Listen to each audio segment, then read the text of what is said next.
Hey guys, and welcome back to my channel. So today I'm going to be showing you how to make buttercream without a mixer. But of course you're going to be using a lot of arm energy because you're going to be whisking a lot. Okay, so today I have a mixer yet, and I needed to make some cake slices for a new customer, and I didn't want to turn it down, so I just decided, okay, I'm up to this, let me just make it myself without a mixer, and I'm going to be using my arm. It took a little time, and it was a little bit difficult, but it was okay. Yeah, people were baking before mixers got invented. Yeah, I'm just spoiled.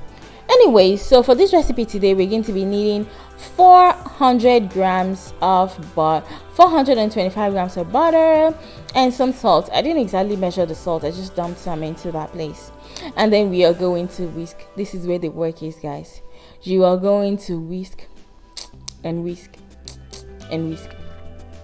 Okay, so after about like almost 6 or 8 or 10 minutes, I'm not sure, whisking and complaining about how my life has turned out, we are going to open our condensed milk, and then we are going to whisk some more.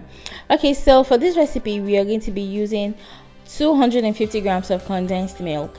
And yes, it seems like when you pour that much milk into something, into this butter, it will make it more watery, but it will actually do the opposite. It will thicken it up. And one of the most important things when you're doing this recipe is to make sure that all of your ingredients are at room temperature. For example, the night before, I took the butter out of the fridge and just left it on the counter, as well as the condensed milk. So we're going to add it in 2 parts. So we are going to continue whisking. This whisking part can make you whisking. Is that right? Yeah, whisking. Whisking. Yeah. Okay, so this whisking part can make you think about your life and like how you ended up here.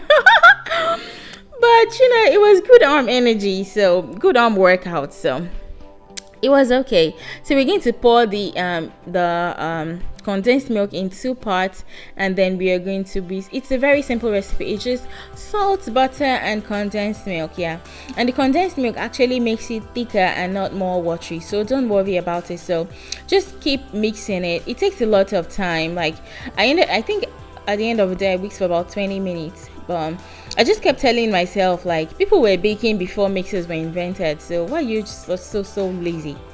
Anyway, so just keep mixing and taste it if you like the consistency or you like the taste. And if it tastes a little bit too sweet, so you just have to add a little bit more butter. Okay, if you notice, it has gotten a little bit lighter because at this point I had whisked for about 15 minutes, and it was okay.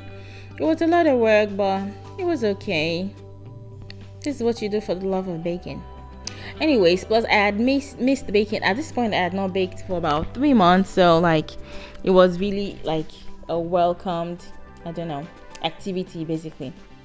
Anyways, so I would whisk, get tired, and go do some other stuff and come back and continue whisking because I wanted the buttercream to be light and fluffy, and that was what I got at the end of the day.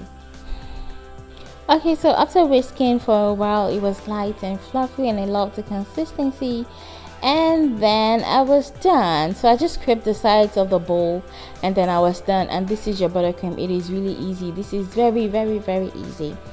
And then I'm going to show you guys how I used it on the cake I was making. So it was supposed to be cake slices, so, and I already layered with some jam. So the next thing I did was just add the buttercream and then layer it again and then pop it in the fridge. It was pretty easy. So guys, and then I popped it in the fridge. Sorry guys, I kind of lost my train of thought. So once it was cold, I sliced it, and this was what I had at the end of the day, and it was so delicious. I made all of these things by hand without a mixer. So if you want to see the recipe for this without a mixer, I'm going to leave the links are in the description box, so you could just check the channel. The last 2 things I posted, or the next 2 things I posted, I don't know, I'm not sure in what order. So thank you guys for always watching my videos, and leave me a comment because I really appreciate it, and please give me a thumbs up on this video. Thank you guys so much, and I will see you in my next tutorial. Bye.